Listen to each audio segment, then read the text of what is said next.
You can open up to Acts 17. That's where we're first going to turn here in just a moment. So we're working through, not only in this class, but as a whole, of strengthening our foundation of faith. So throughout the year, there's different sermon topics that deal with some basic principles, some how we apply those things, how those things are challenged in our lives. And then this summer, we're looking at the idea of doubt. And specifically, our goal is two things. One, we hope to create an environment where you feel confident if you got questions to ask questions. And I don't necessarily mean in this class, although you can, but that having questions as you go through your faith journey, as you walk through life, is a natural part of it. And it's actually seeking out answers that oftentimes is what strengthens our faith. And so we hope that you realize it's an environment where there's really no question off limits. I think we want to do it respectfully. We want to do it sometimes, maybe one-on-one is the better situation. But that's one goal, is that you feel confident asking questions, that you don't just silently try to deal with doubt, because that's when the devil has us, right? And then number two, we're trying to understand what kind of environment do we create, both in our own families and then as a church family, that can either lead or prepare people for a crisis of faith, or provide people that strong foundation where when they're challenged, when doubt creeps in, they know how to deal with it. They process it, and they're stronger because of it. So that's what we're doing. So last Sunday, we talked about the culture. One of the big pieces, we call it ill-prepared, or underprepared, excuse me. One of the big pieces often that contributes to these crises of faith, whether people are coming from outside of the church and becoming Christians, or whether we're raising our children in a pretty safe environment, which I think is a godly way to do it, to protect your children, but then all of a sudden they're released into the world. There's this thing called culture shock. And the world's culture is considerably different than what God intended, right? When it comes to morals, when it comes to our origins, we just over and over, we spent some time last Sunday just throwing out how it's different. What's the priority? What's the world consider important? And it's a lot different than what God, I think the mic just got turned on. It's quite different than what God intended, right? And so that shock, even stuff as simple as we read the Bible and we read about Noah's Ark and this big, huge flood, and we don't even blink. We've got to put ourselves in the place of somebody who was born and raised in an environment where science is king. And they come to know who Christ is, and they put on Christ. That doesn't necessarily mean they're just going to, without any question, accept all those stories that a lot of us grew up reading and believing. So something as simple as that, or something a little more complicated is, wow, you guys really repress women. We've got to be open to deal with those things. And that's not, when I say open, that doesn't mean we sacrifice God's teaching on those things, but we've got to be open to understand that those things are going to be culture shock for people. So I'm going to go, excuse me, real quickly, what we sort of, a working definition of culture, which you guys, as I asked what culture was, I think you threw a lot of these ideas out there. Then we're going to quickly go through some of the passages we looked at where God talks about our relationship with the world to a certain extent. And then we're going to button this section up before we move on. Excuse me. Culture, a comprehensive shared set of largely subconscious assumptions and values of a group that are the product of both history and institutions, and which constitutes for them a social reality. It is the space in which we live and move and have our being. Okay, a lot of what we call culture is subconscious. It's stuff that we don't even actively acknowledge, but it sort of is part of our makeup. The other thing we talked about is there's lots of different cultures all working together, right? There's a national culture, there's regional cultures, there's just this Lafayette area. Then there's even this church family has a culture, okay? Some subconscious rules, assumptions, those sort of things, or those sort of ideals that sort of shape our reality. But we also talked that a lot of this is the product of history, right? So things that were shocking 100 years ago are now taken for granted. Things that were shocking 20 years ago are now taken for granted. right? And just to raise one issue, you remember how when homosexual marriage was first introduced, it was absolutely, there was a culture, not just in the Christian community, there was a broad cultural aversion. Now, as a culture, I'm not talking about God's feeling on that. As a culture, does it seem like there's a shock to it anymore? No, just that short time, the culture has shifted. And looking at Romans 1, we shouldn't be surprised by this stuff, right? We shouldn't be surprised that the culture is slowly degrades and gets farther and farther away from God, okay? The other thing is institutions. If you, any institute, like the education system, the state, the world of entertainment, and then the more elite those institutions are, the more sway they have. And those institutions are usually run by a minor set of people. And we have to be aware of how that is actively driving. There are groups, very powerful groups, that are actively driving their agenda for the culture. And very, very rarely is it in line with what God teaches. Right? So you look at institutions like the New York Times. You can go back and look and see what some of their major themes are, and it's not really God's agenda. Right? Or you look at higher education. Would you say, in general, the higher education system in this country is driving God's agenda? In general, no. The other thing that I wanted to make sure is that not all culture shifts are bad. Right? There are some really good culture shifts. I mean, the culture 40, 50, 60 years ago, where it was okay for there to be, maybe it's even longer than 40, 50, I don't think so, but where it was okay that based on the color of your skin you were treated different, and that was okay in the culture. I'm glad that shifted. That's not a godly culture. So to shift to where all men are created in the image of God and are valued as his children regardless of, that's a good culture shift. I mean, we still have room to work there, but that's a good culture shift. So not all culture is bad, right? All right, let's get quickly into these passages. 1 John chapter 2. Do not love the world nor the things in the world. If anyone loves the world, the love of the Father is not in him. For all that is in the world, the lust of the flesh, the lust of the eyes, and the boastful pride of life, life is not from the Father, but is from the world. I'm going to read all these. You take note, and I'm going to ask afterwards, okay, what is our relationship with the world? Okay?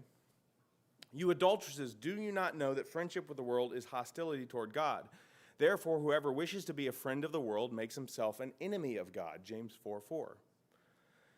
Colossians 2:8. Excuse me. See to it that no one takes you captive through philosophy and empty deception, according to the tradition of men, according to the elementary principles of the world, rather than according to Christ. Romans 12:2.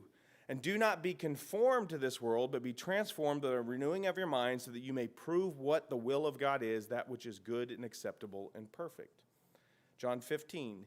If the world hates you, you know that it has hated me before you. If you were of the world will love its own. But because you are not of the world, but I chose you out of the world, because of this, the world hates you. So what is, and there's other passages, but what is our relationship as Christians, as image bearers, with the world? And I'll use one word to begin with. It is complicated.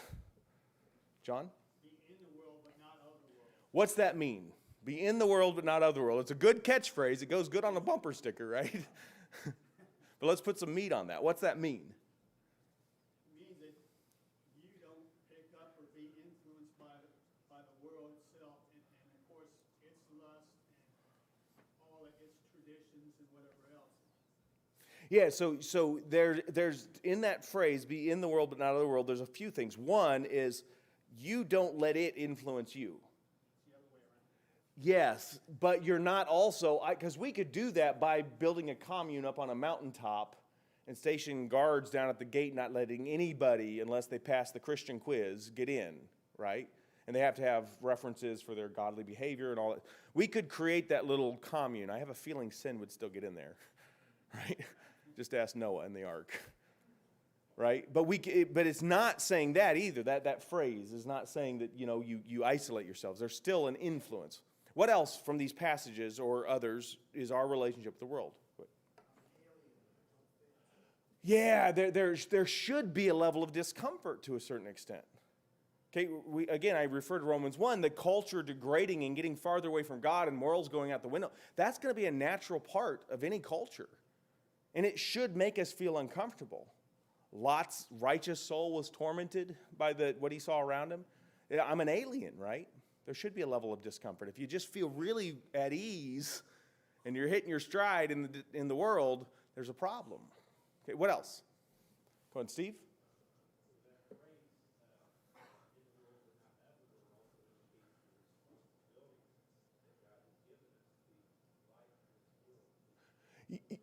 Yeah, in fact, that's there, and we didn't look; those weren't listed on here, but there's others like Matthew 5 that we're expected to be light and salt, that we're expected to have an influence. That the First Peter idea that you are a royal priesthood, a holy nation.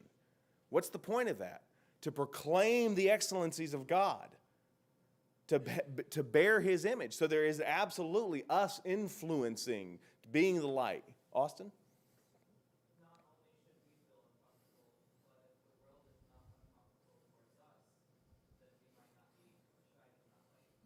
Which sort of goes to what Jesus said to his disciples, right? Or what John said in 1 John, I think it's chapter 3. Don't be surprised if the world hates you.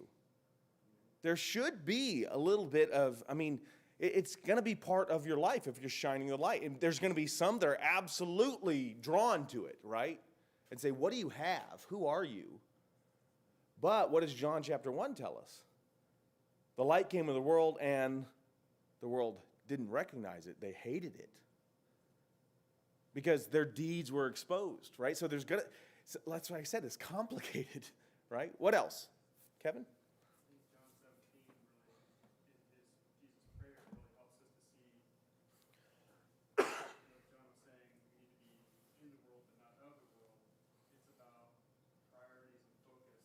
Jesus wanted and prayed for unity, that they would be one with him as he's one with his Father, that they would all be one. And I sent them, his disciples, apostles, and others into the world, not to be of the world, but to influence others, to sanctify them, set them apart in the truth, so that they would be one. So we're here, but we're temporarily here. Our home is that perfect home where there is no sin, and we want to be like our Father and help others get there too. And that shapes everything. Yeah, and so Kevin's referring to John 17 where I want them to be one. I want them to be like you and I are, Father, and that because the world will see that, and then they will know that you sent me. So there's this mission but not. I don't want them to be of the world. I don't ask you to take them out of the world, protect them from the evil one. So there is this difference. There should be this rather obvious difference. Yes, sir. You had your hand up? Sorry. Yeah. The world is not my home. We need to sing a hymn to that. Yep. Yeah, it's that temporary nature, right? Which gets to that whole, don't love the world nor the things of the world. It's all dying away. It's going away. Okay. Now let me ask this question. What's God's view of what we label the world? What? That'd be sin. Well, it's sin, but what's his desire for it? Steve? Yeah. What's Peter say? God's not slow about his promises. But he's patient because he wants all to come to repentance. So it's complicated. Because we have these warnings that the world's bad, bad, bad, bad. Separate yourself, separate yourself. But it's not for the purpose of separating yourself and isolating yourself so that they are over there and we're over here. It's for the purpose of sanctification so that you look like God, not like the world, so that people will see God and be drawn to God so that they can be saved. But then there's also knowing and having wisdom when the influence is going the wrong direction and avoiding those situations. John? It's easy to talk about it from a world perspective. It's global, and therefore it's distant, and it Good doesn't point. affect me. But as you're just describing, this gets carried out on a person-to-person basis. Exactly. So am I patient? Am I long-suffering with people in my life that are not where I would like for them to be? Yeah, it's the coworker who always has the dirty joke or the foul mouth. And you can look disgusted, you can walk away, you can avoid them, you can treat them very clearly where, yes, you don't appreciate that behavior, but what they also see is self-righteousness, judgment, or it's the coworker who has that filthy mouth and tells the dirty joke, and you make it very clear that you don't appreciate that, that's not funny, but you still seek a relationship. You still try to have influence, right? There's a big difference. Sometimes it's a subtle difference, but it's a big difference in how people respond to us based on how we respond to them. Okay, go ahead, Natalie.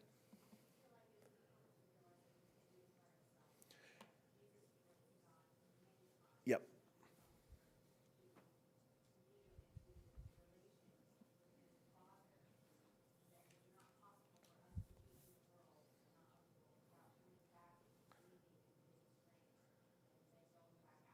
Yes, which is I think one of the why we have so many reasons and examples of assembling and coming together and how to recharge ourselves, right? To go out and be an influence. Now, let's get this back to our class. We are preparing our children oftentimes, but also we're trying to help others come to Christ. What is our view and our relationship with the world? How does that impact? If it is they're bad, we're good, they stay away, it's this separation, we're going to recruit people who want to feel superior. We're going to recruit people who want to be better than.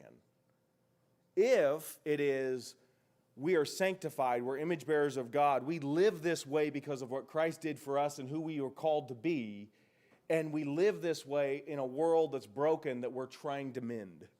We're trying to help. There's a difference, and people will see that difference. And what environment are we creating? Is it an us versus them? Or is it a God wants them? God got us and he wants them, right? Let's go to Acts 17 real quick, because I think this is a real quick, because I'm trying to sort of put a bow on this idea of the culture. So we in Acts 17, Paul is in Athens, and we're going to go ahead and start in verse 16. And I want you to pick up how Paul is interacting with his culture. So, sort of what is the culture? What are the descriptors we have for the culture he's in? And then what is his approach? Now, while Paul was waiting for them in Athens, his spirit was being provoked within him as he was observing the city full of idols. So he was reasoning in the synagogue with the Jews and the God-fearing Gentiles, and in the marketplace every day with those who happened to be present. And also some of the Epicurean and Stoic philosophers were conversing with him. Some were saying, "What would this idle babbler wish to say?" Others, he seems to be a proclaimer of strange deities, because he was preaching Jesus and the resurrection. And they took him and brought him to the saying, "May we know what this new teaching is which you are proclaiming, for you are bringing some strange things to our ears, so we want to know what these things mean." Now all the Athenians and the strangers visiting there were used to spending their time in nothing other than telling or hearing something new. So Paul stood in the midst of the Areopagus and said, "Men of Athens, I observe that you are very religious in all respects. For while I was passing through and examining the objects of your worship, I also found an altar with the inscription, 'To an unknown God.' Therefore, what you worship in ignorance, this I proclaim to you. The God who made the world and things in it, since he is Lord of heaven and earth, does not dwell in temples made with hands." And we can go on and read. What do you find that's significant about Paul's approach? Say that again? It was different. Absolutely. There's not an absence of proclaiming truth. Okay, that's an excellent observation. What else do you observe? Eric?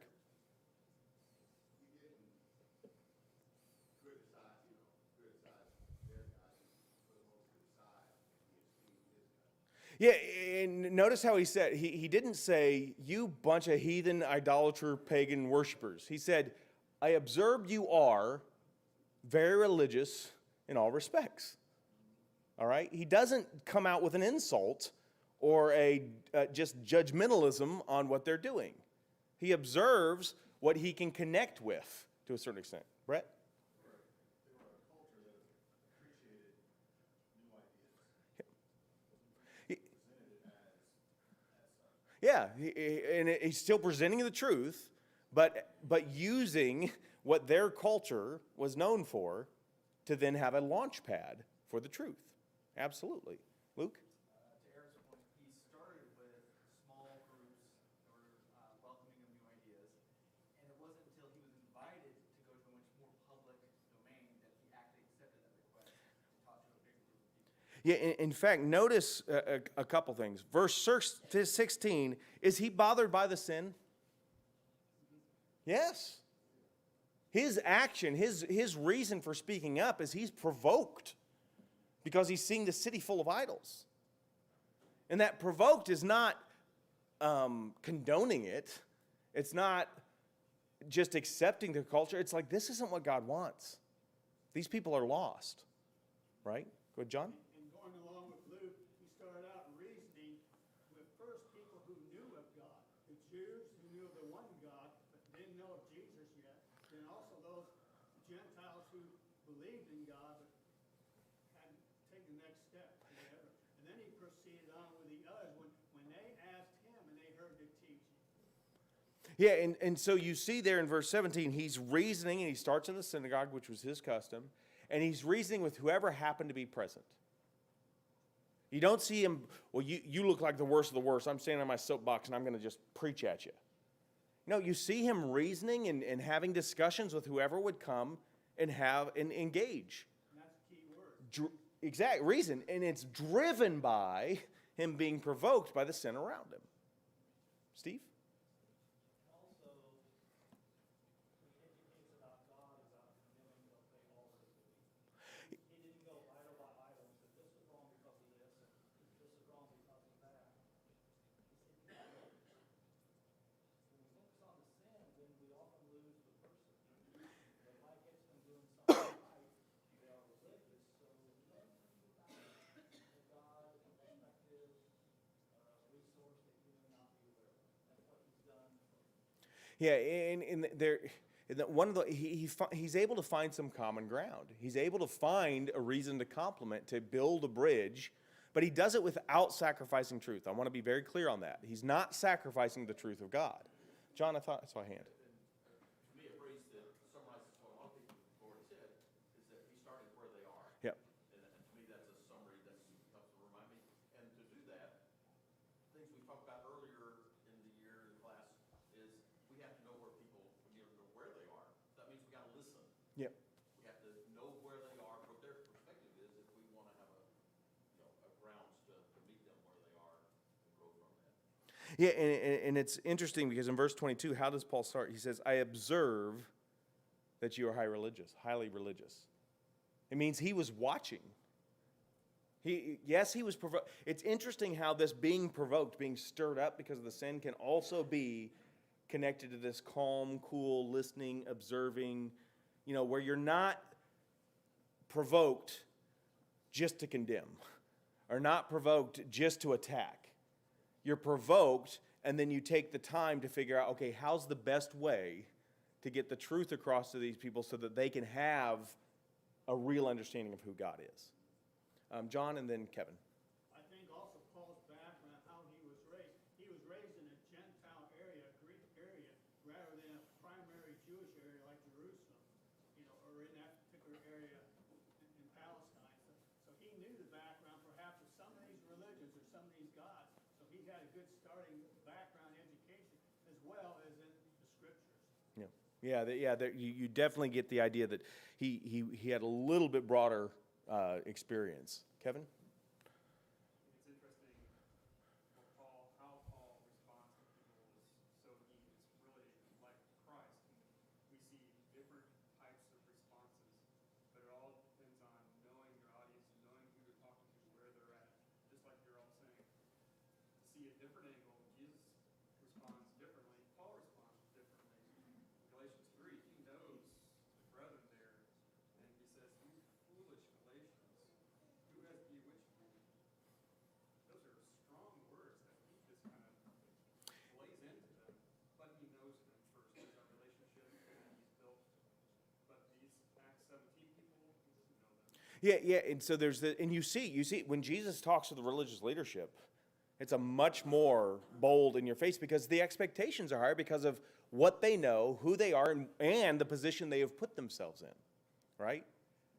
You see the same thing when Paul talks, as Kevin was mentioning, to the Galatians. On average, what is the religious background of most of the people we interact with? Is it more like the Athenians, or is it more like the Pharisees and the Galatians? It's much more like the Athenians. It's just whatever religious background they have is probably minimal or sort of casually what they grew up with, if anything. And so our approach should be much more observing, listening, understanding, and finding the bridge, not sacrificing truth, finding the bridge to then connect so that we can then educate to help shine that light. So with that, I think Paul did a very good job of that. In verse 28, you know that he has been aware of, maybe even turned up his senses to any opportunity he might have in the future. He cites their own poets. Yeah, he cites their own poets, yep. For the purpose of connecting, building that bridge that you just said to do God's will in that situation. Yeah. What he knew about them. Yeah, absolutely. So as we, I want to put a bow on this one to a certain. So the point is that as we create an environment, we cannot isolate ourselves to the point where the culture, the world around us is so foreign that it's just utterly shocking that it doesn't make sense. And then what happens is it's attack, or it's give in, and it's a crisis of faith, one way or the other. What we have to do is help people understand God so well, help our children, help the people that we're trying to build that foundation, understand God and who He is so well, and what He feels about the world and the culture, so that then we create these kind of hearts that are, what's our drive? Our drive is not to be right. Our drive is to draw people to Him.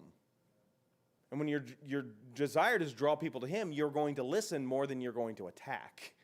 You're going to observe and you're going to find a way to build a bridge, but you're not going to sacrifice truth.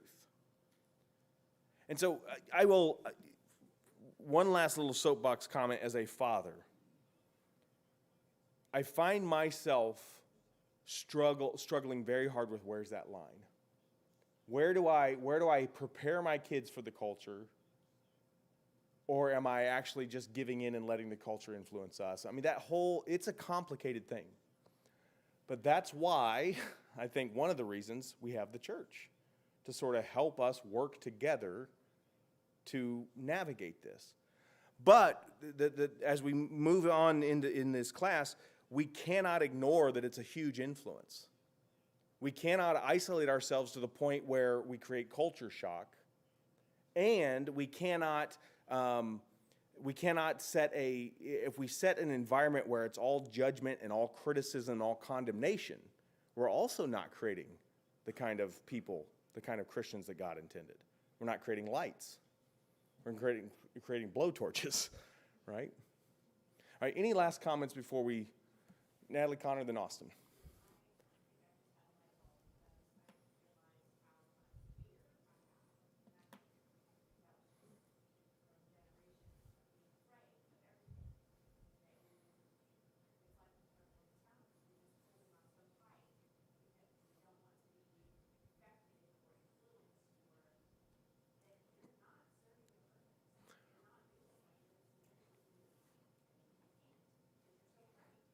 Yeah, Natalie brought there is, and depending on your background, but this fear of everything influencing, which there is a scriptural basis for being aware and being on the alert, and all. I'm not denying that.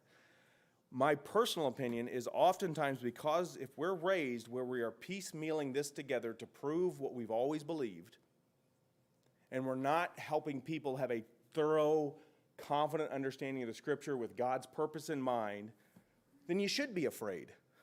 Because if all I've got is these piecemeal arguments, because it was proof text, everything that I ever was taught, then it does create this but if you truly teach somebody, or you dive in and you understand God's story of redemption and how it works, and you understand how to read, because that's what you've spent your time and your family, that's what was part of that environment, then it does relieve that fear because you have such a strong anchor in who God is and what his purpose is. Austin.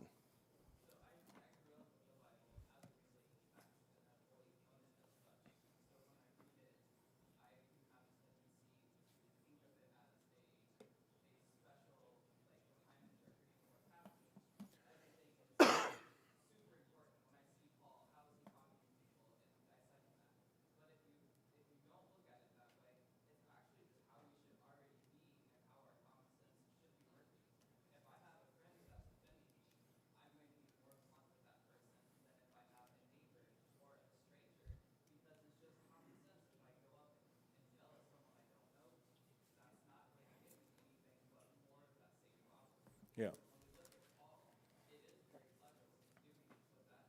It's also common sense.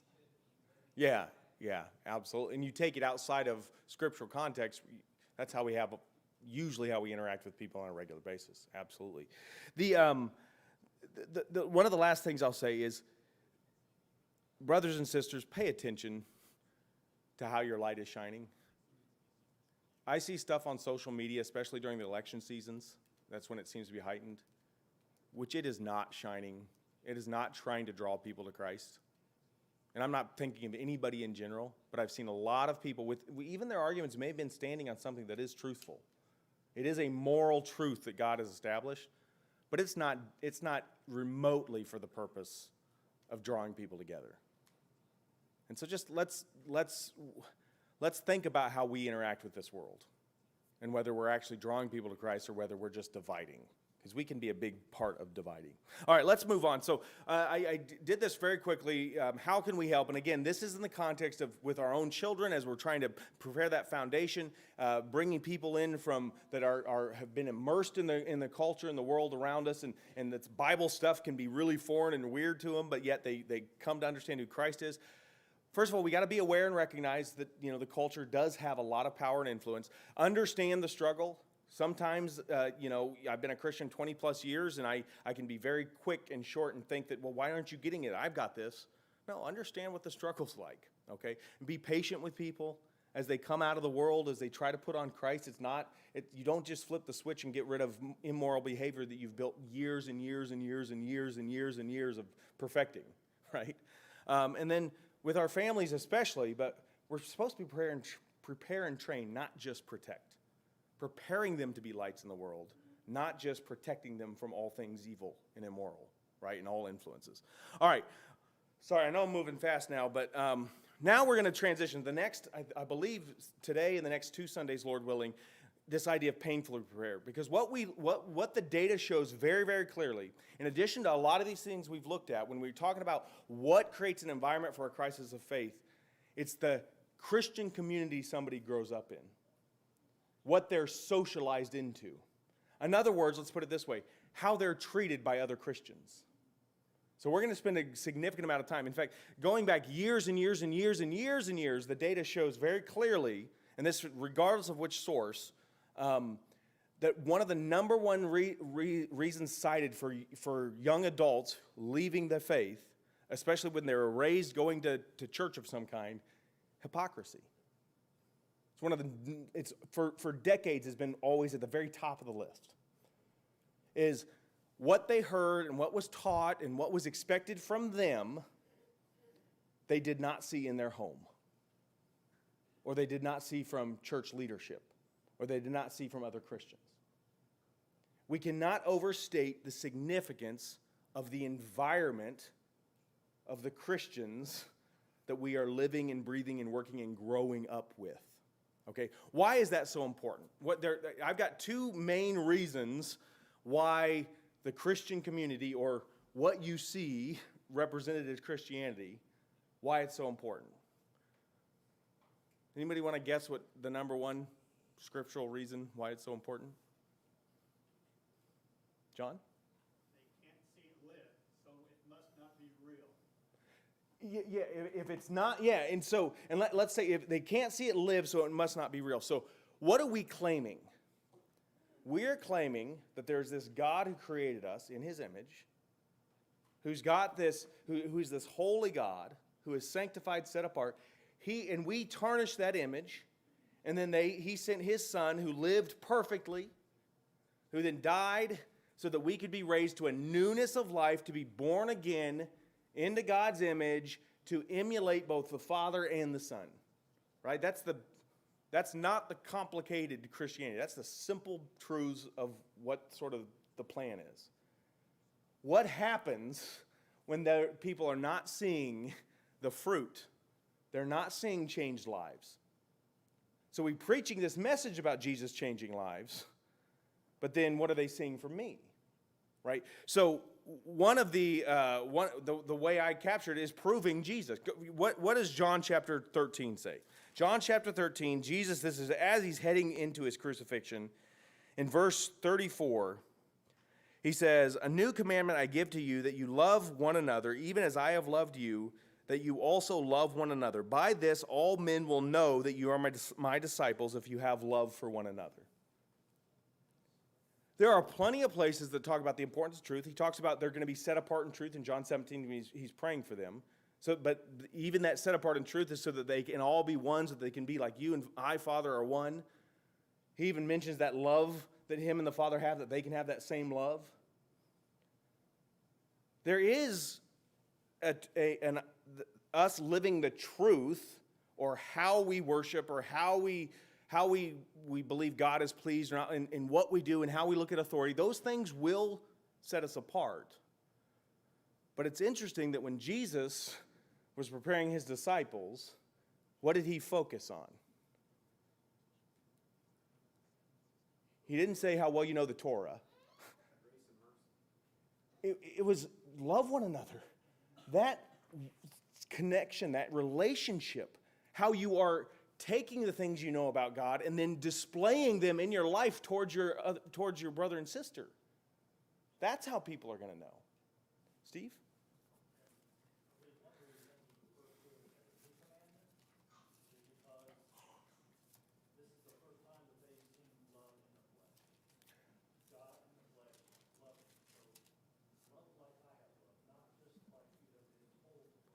Yeah, they're seeing God in the flesh, they're seeing love in the flesh, which transitions perfectly to 1 John 4, where John, the bell waits for no man.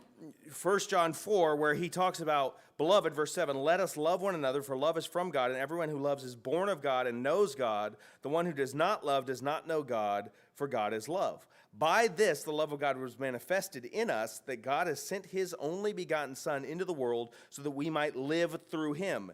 In this is love, not that we loved God, but that he loved us and sent his Son to be propitiation for our sins. Beloved, if God so loved us, we also ought to love one another. No one has seen God at any time. If we love one another, God abides in us, and his love is perfected in us." We could keep reading. Notice the picture there. We know love because God acted. He sent his Son. God in the flesh then gave himself for us. We see God's love in that he gave his Son. We see Christ's love in that he willingly sacrificed. He laid down his life. All of that is the ultimate manifestation of love. But notice in verse 12, "No one has seen God at any time. If we love one another, God abides in us and his love is perfected in us." We fall short if we think that's the end of it. That was demonstrated so that I could be an image bearer, so that I could have that same love. It's an amazing statement. I think I've even said it before. We think of Christ's sacrifice on the cross as the ultimate display of love. In many ways it is. But it's also incomplete. It's incomplete until I then take that same love and show it towards Luke and Scott and Melissa and John and Connie. And the idea was that I see that and then I portray it. Okay, so when we talk about the Christian community, what people are being prepared, what they're growing up in, what people are coming to, if they're not seeing that, then it draws into question whether this Jesus guy is real anyway. All these claims that we make and all these ways of doing things and all the other stuff means nothing if they're not seeing that Christ-like love among the brothers and sisters. Okay. Second, I'm just going to touch on this and we'll start here next Sunday. We are hardwired for connection. Hardwired. The more and more that psychologists study this, the more it's proven time and time. And it used to be very, we see very clearly if a baby's like if they're in the foster system and they don't get that touch and that normal we can see very immediate, drastic, there's very clear lines. But it doesn't matter what stage of life you're in. The data is showing that you are hardwired, that connections, people, the relationships. Is it any wonder? I mean, we were created to have relationship with God. One of the very first statements he makes about man is what? Genesis chapter 2? It's not good for man to be alone. And all throughout Scripture, why are there so many one another passages? There's so many one another because God created us for connection. So you take this concept that our relationships are one of the things that prove Jesus, right? The love that we have for one another, the way we're unified, the way we show humility and we show deference for one another, and all those things, that proves Jesus. That's one of our largest testimonies of who Jesus is. Then you add that people are seeking connection. They're hardwired for it. They're drawn to it. One of the main reasons people sometimes seek out the community of the church may not have anything to do with Jesus initially. It may be that hole they're trying to fill for human connection. But you take those things, all of a sudden it amplifies what experience people are having when they're among us. What experience am I having living and working and breathing with you people? Right? And vice versa. And when that is filled with hypocrisy or judgment or self-righteousness or moral failures or abusive leadership, or people feel unsupported or invalidated, or there's a lack of forgiveness or perfectionism where every flaw is pointed out, if that's the environment we're creating, it becomes one of the major catalysts for crises of faith. Because that connection that we're hardwired to seek is broken or damaged, and that proof that God has intended for us to show that his Son truly lived and breathed and gave himself is put into question. So that's the basis for why that's so important, and then we're going to explore those things over the next 2 weeks, Lord willing. Okay, Steve, go ahead.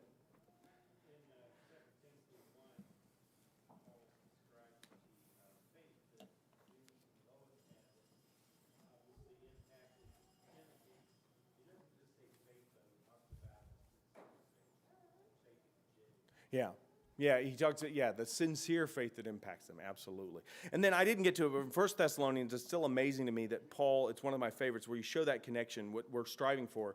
Remember in 1 Thessalonians in chapter 3, he's building I long to see you, I couldn't stand any longer, I'm worried that you've been tempted beyond. And he gets to when we got the report that you were standing firm, he says, now we live because you stand firm in the faith. I mean, that's connection. And when people see that, and they feel that, that's the foundation of faith. When that's missing, it can become a crisis of faith. Thank you for your time.